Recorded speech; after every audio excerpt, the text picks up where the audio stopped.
Now, in the previous lecture, before formally addressing the exegesis of Surah Al-Baqarah, we initiated by first discussing and addressing the virtues of Surah Al-Baqarah.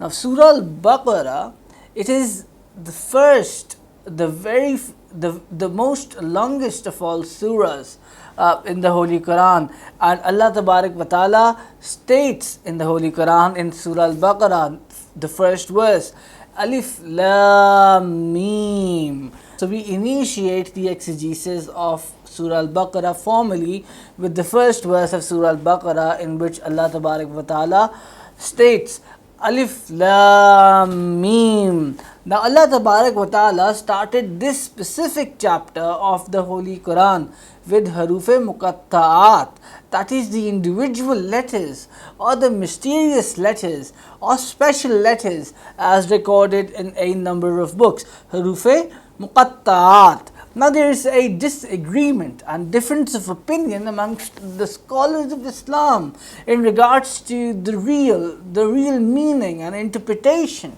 of these Haruf Muqatt'aat.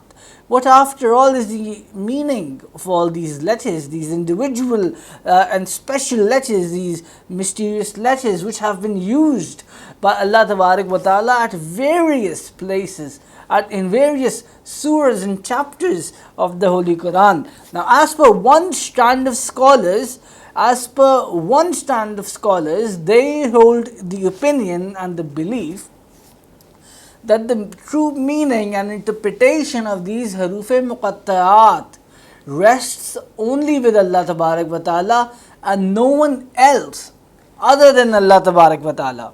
Now, every other scholar of Islam has furthered their own interpretation in regards to Haruf Muqatta'aat, these individual letters. They hold their own perspectives and their own interpretations in regards to these individual letters in accordance with their own intellectual ability. Now, however, there is another strand of scholars who assert and emphasize thereby that no one other than Allah Tabarak wa Ta'ala has knowledge of these individual letters. Now, on the other hand, there is another strand of scholars who are of the belief, and while refuting this, they say that no, while we do accept that Allah Tabarak wa Ta'ala does know the meaning of Haruf Muqatta'aat, it is Allah Tabarak wa Ta'ala who has given and granted the knowledge of these Haruf Muqatta'aat to the beloved Prophet Hazrat Muhammad Mustafa sallallahu alaihi wasallam as well.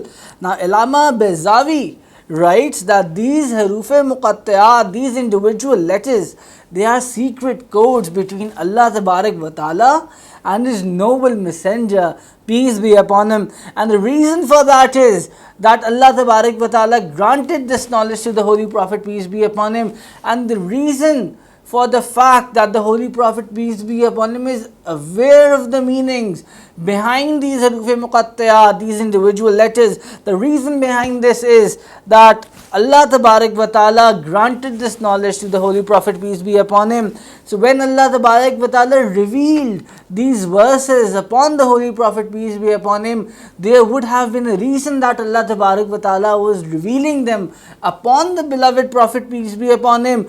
Otherwise, if we say and maintain that Allah Tabarak wa Ta'ala revealed those words just as it is and not for the sake of conveying the meanings to the Holy Prophet, peace be upon him, then God forbid, na'uzubillah, that would mean and that would imply that the verses, such verses of Allah Tabarak wa Ta'ala, such correspondence was, God forbid, meaningless, which is, God forbid, na'uzubillah.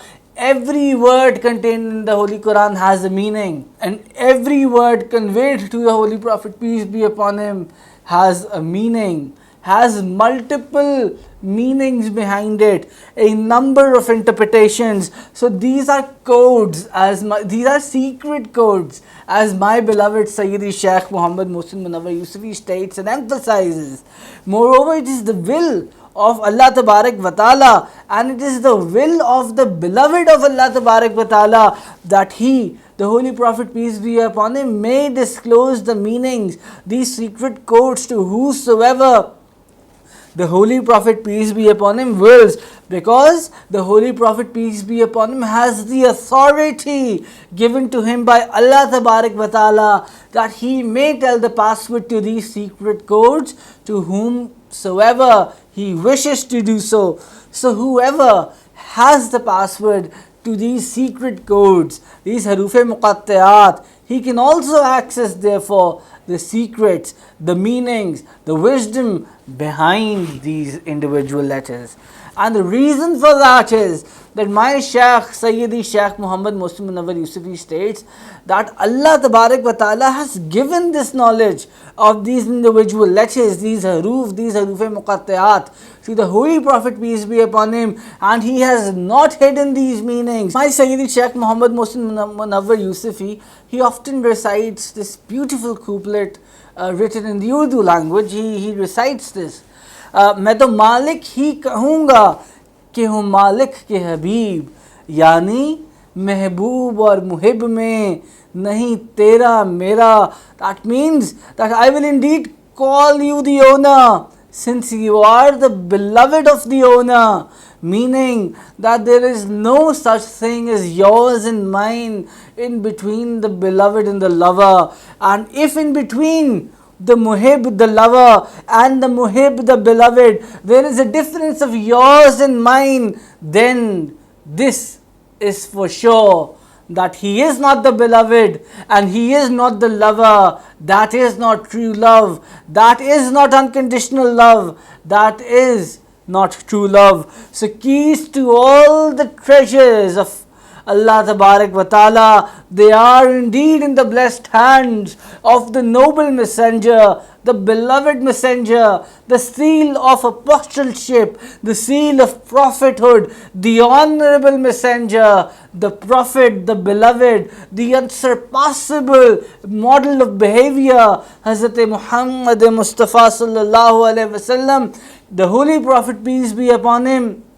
He is therefore aware of all these secret codes, their meanings, their translations, and their interpretations, etc. Therefore, it is on this account that scholars have maintained, exegetes have maintained, that it cannot happen that the Holy Prophet, peace be upon him, does not know the meanings of these Haruf Muqatt'aat, which are the individual or special letters, because if that is maintained, then one will have to submit that the communication from Allah Tabarak wa Ta'ala to the Holy Prophet, peace be upon him, God forbid, was meaningless. That is not possible.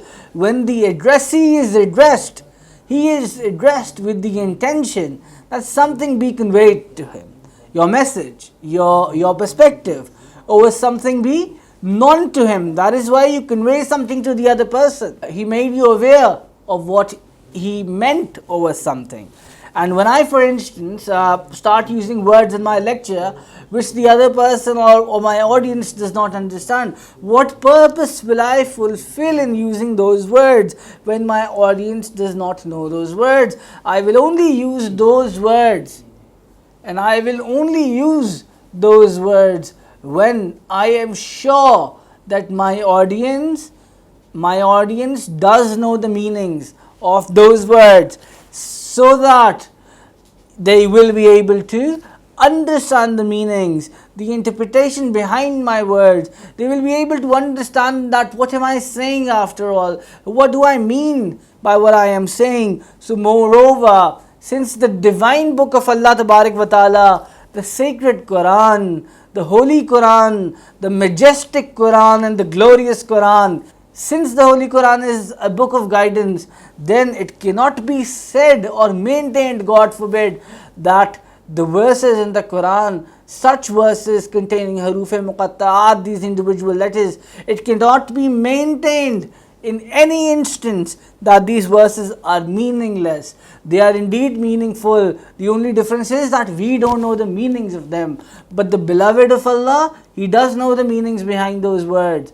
And he has been given that knowledge by Allah Tabarak wa Ta'ala. And he has the authority to further give that knowledge to whomsoever he wills. So these are the secret codes and matters of wisdom which are contained in the Holy Quran. Allah Tabarak wa Ta'ala states in the Holy Quran at another instance, Summa inna alayna bayanahu, and surely it is undertaken by us to elucidate it.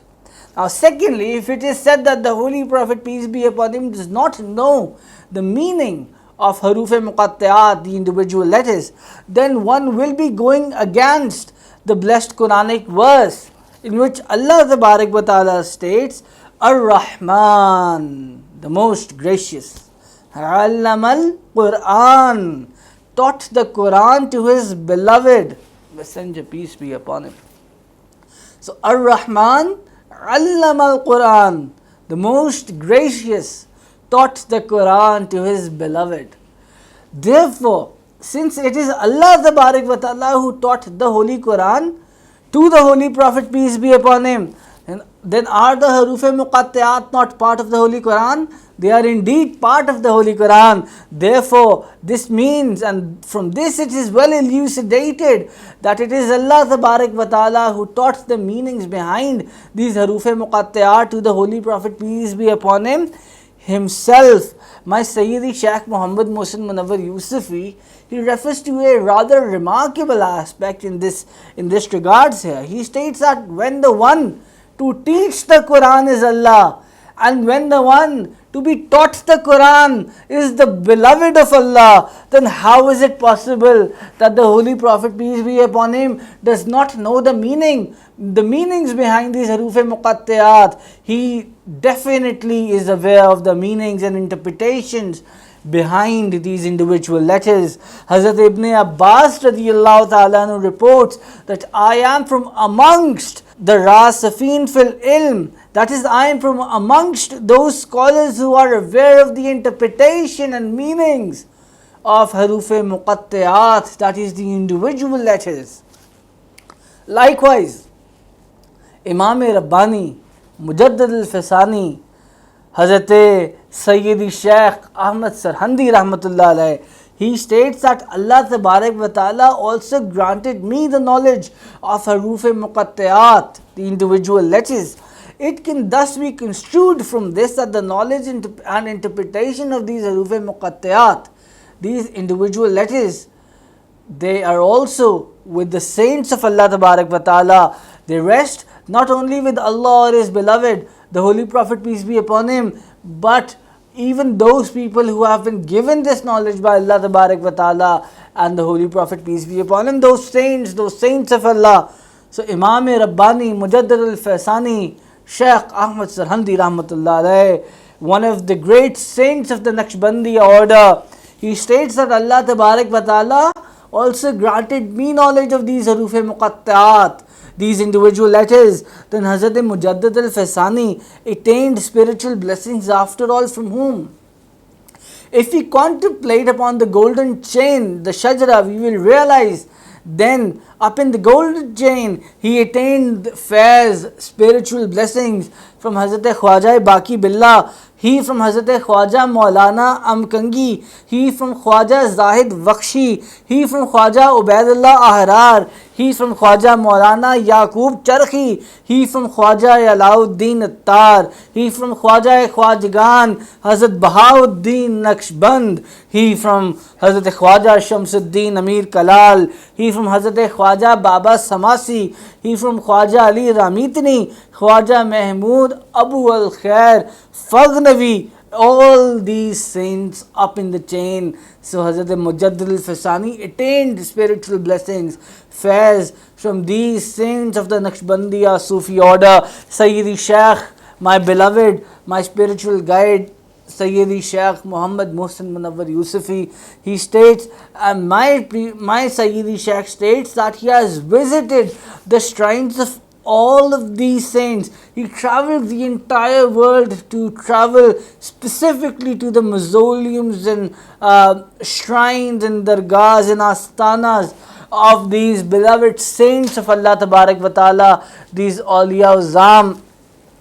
So Hazrat Mujaddid al-Faisani states that I used to think about Hazur Ghaus-e Azam Sayyidi Shaykh Abdul Qadir Jilani radiyallahu ta'ala anhu, that he states that Sayyidi Shaykh Hazur Ghaus-e Azam radiyallahu ta'ala anhu, he states that I can also cause the Qazai Mubrim, the inevitable fate, to be alleviated. So Hazrat Mujaddid al-Faisani used to think about that how is it possible?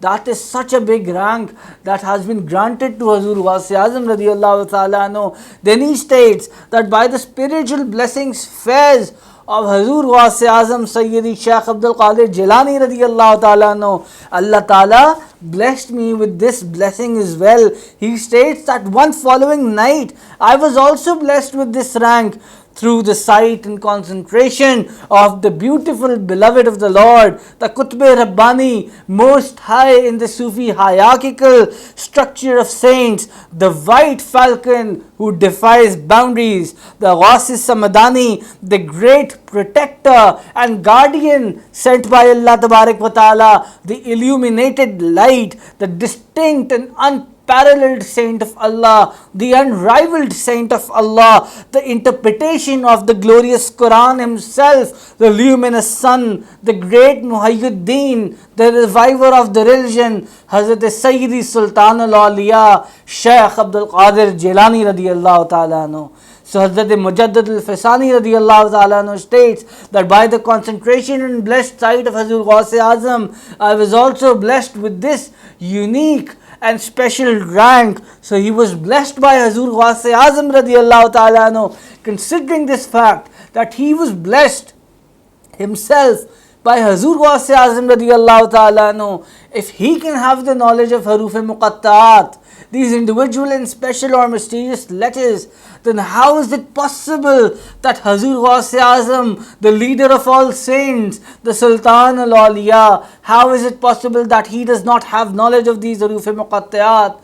It is indeed undeniable, therefore, that Hazur Ghaus-e Azam radiyallahu ta'ala anhu, the leader of the saints of Allah Tabarak wa Ta'ala, he is aware of all meanings and interpretations behind these individual letters, behind the Haruf-e Muqatt'aat. Allama Sayyid Abu al-Fazl Mahmud Alusi Baghdadi Hanafi states in his TAFSÍR Ruhul Mani that Hazrat Siddiq Akbar radiyallahu ta'ala anhu stated that every book contains some secrets within, and the secrets of the sacred Quran are at the start of the chapters or surahs. Imam Shabi says, do not investigate the secrets of Allah, because after the Holy Prophet, peace be upon him, the wisdom of these secrets rests only with the saints of Allah Tabarak wa Ta'ala, which are the Awliyaa Allah, since they are the true heirs to the knowledge of the Holy Prophet, peace be upon him.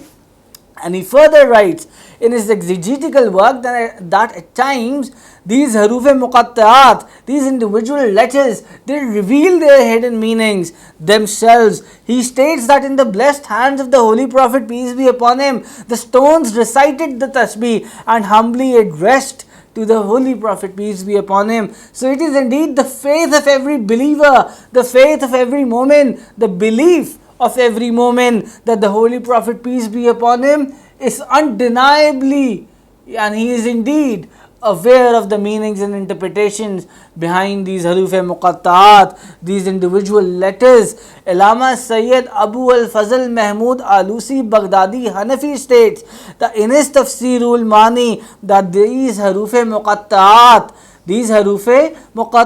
these individual letters which you see at the start of various chapters and surahs, they are not there on their own, but their entire meanings and interpretations are granted by Allah Tabarak wa Ta'ala to the Holy Prophet, peace be upon him, and the saints of Allah Tabarak wa Ta'ala, the pious people, the Awliyaa Azam, the Awliyaa Allah. And it is in this perspective that we conclude the exegesis today of the first verse of Allah Tabarak wa Ta'ala. To access the same lecture in Urdu, please click on the link available below in the description.